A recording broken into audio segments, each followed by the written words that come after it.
quality corporate training meets powerful AI. Docebo is the world's first generative AI learning platform. You can customize the learning experience and create content in seconds. Learn more at docebo.com. In the previous episode of Black Box, we talked about a house deep in the Italian woodlands, in the mountains of the regions of Veneto, Trentino, Alto Adige, and Friuli Venezia Giulia. A landscape straight from a storybook, but one night, towards the end of October 2018, it turned into a nightmarish catastrophe. I was there that night. I was barricaded inside those walls, while everything outside was crashing down around me. A hurricane that would later be known as Vaya. The following morning, I carefully opened the door, and all I could see was a vast crime scene. The silence was unreal. Hundreds of trees like corpses lying on the ground. The forest had been wiped away entirely. It took me a few hours to realize that what I was seeing was just a small part, a very small part, of a much vaster tragedy. Estimates say that Vaya destroyed more than 14 million trees in the Alps, but the number might even be greater. The Italian Civil Protection quantified the damage in Friuli Venezia Giulia at 615 million euros. In Trentino, between 250 and 300 million. In Lombardy, 40 million. Veneto was the region with the highest toll of all, a staggering 1,769 million euros. But the tragedy was far from over, and it continues to this day. A tiny bug started to strive in that giant cemetery. They call it the spruce-bark beetle, because spruce bark is its favorite victim. This insect usually attacks weakened or dead plants, burrowing deep inside of them. This helps the forest regenerate and thrive, but only as long as the entire ecosystem is balanced. When the infestation is out of control, the bark beetle will attack healthy plants as well, and it turns into a scourge. According to estimates made in spring 2023, the spruce-bark beetle already killed as many trees as those destroyed in the hurricane itself. And today, that number is only going up. We talked about this in the last episode. Now, here we would like to take both a few steps back and some more forward. We're going to return to the crime scene. I'll try to examine the reasons behind this disaster, the artificial reasons behind a natural disaster. We're going to find the culprits and their motives. We'll assess whether the tragedy could have been averted. And most importantly, we'll see what can be done to avoid something similar from happening in the future.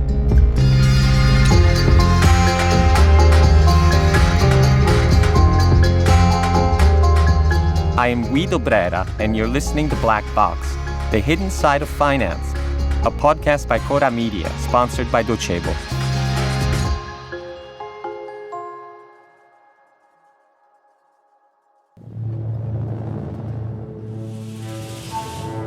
For centuries, the Alps were too foreboding a place to actually live in. Their forests were too thick, too inaccessible. They were the domain of nature alone, the wild and all-striking enemy of humankind. But then, something changed. Slow at first, then faster and faster.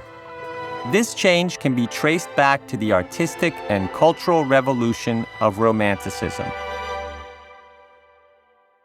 These vast, untouched, and unwelcoming spaces continue to fill us with fear, but also with profound attraction. It's the attraction for the sublime, which we can still find in the pages of those thinkers, poets, and writers. It's an attraction that has been passed down to us in the famous painting by Caspar David Friedrich, Wanderer Above the Sea of Fog. young European aristocrats soon followed the traces of this attraction to the Alps, which became an essential stop on their grand tours. Untouched peaks, punishing pathways, dizzying heights. It's no accident, perhaps, that this love for nature goes hand in hand with the birth of the first factories in Europe, with their bellowing smoke and deafening sounds. The beginning of the Anthropocene. But what would a 19th century traveler see when they stopped to admire the untouched beauty of an alpine landscape, just like the one in Caspar David Friedrich's painting? Something very different than today. And not just for the lack of streets, hotels, and skiing facilities. Not just because there was much more ice and it reached further downwards. The vegetation itself was quite different. The trees that they would gaze upon were different from those we can find today in those same places. So what happened in such a short time from then to now, between those travelers and us? And what does this have to do with the tremendous, catastrophic devastation caused by the Vaya hurricane in fall 2018, as well as the ongoing blight caused by the spruce-bark beetle today? First of all, between then and now, came the First World War. The Alps themselves turned into an enormous battlefield. It was a massacre both of men and of trees, destroyed by constant bombing, and cut down for wood to use in the trenches, or simply raised to allow movement of troops and vehicles. Following this, during the 20s, the woods were replanted, but with an original sin, the choice to grow almost exclusively trees of the European spruce variety. This choice was mainly economic. After all, the European states were struggling, and reconstruction was hard. Prime materials in particular were difficult to come by. The spruces offered a distinct advantage over the other trees that shared the same slopes before the conflict. They grow fast and are a precious source of wood. Later on, it became clear that the trees also looked picture perfect with their beautiful evergreen branches. They became the symbol of pure nature that every tourist expected to find, and tourism itself grew into the main business of these previously underpopulated areas. However, we failed to think about the long-term effects of this increasingly artificial landscape. We didn't think about it back then in the 20s, and we didn't afterwards either, up until today. Spruces produce large amounts of wood, but they have short roots and their crowded branches aren't ideal against violent winds. And when a monoculture, or a forest of one type only, is attacked by something such as the spruce beetle, it has very little to defend itself with. For thousands of years, these woods were biodiverse, with several types of trees, and this made them more resilient to extreme weather events such as Vaya, as well as those that we'll be seeing and succumbing to more and more in the future. It can survive parasites much more effectively. So, the only solution to a tragedy such as that of Vaya and the following epidemics is to do just what nature's always done. Build a composite ecosystem, mix together spruces and other species. When rebuilding the landscape, we'll need to be forward-looking, both from an economic and natural perspective. Fortunately, we're finally coming to terms with this. So, let's return to the scene of the crime. Back to that fall of 2018. Back to that torn wasteland of dead trees surrounding a lone cabin. The culprit is ever more clear. It's climate change. After years and years of unyielding human activity, these events are becoming more and more commonplace.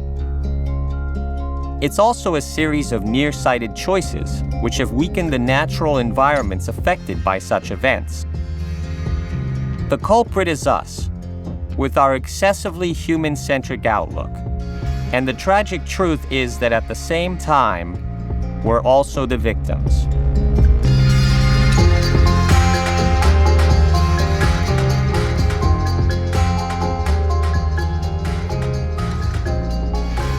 Black Box is a Cora News podcast, produced by Cora Media and sponsored by Docebo. Written by Guido Brera with I Diavoli. Editorial supervision by Francesca Milano. Intro and sound design by Luca Micheli. Editing and post-production by Luca Micheli and Emanuele Moscatelli. Production organization by Alex Piverengo.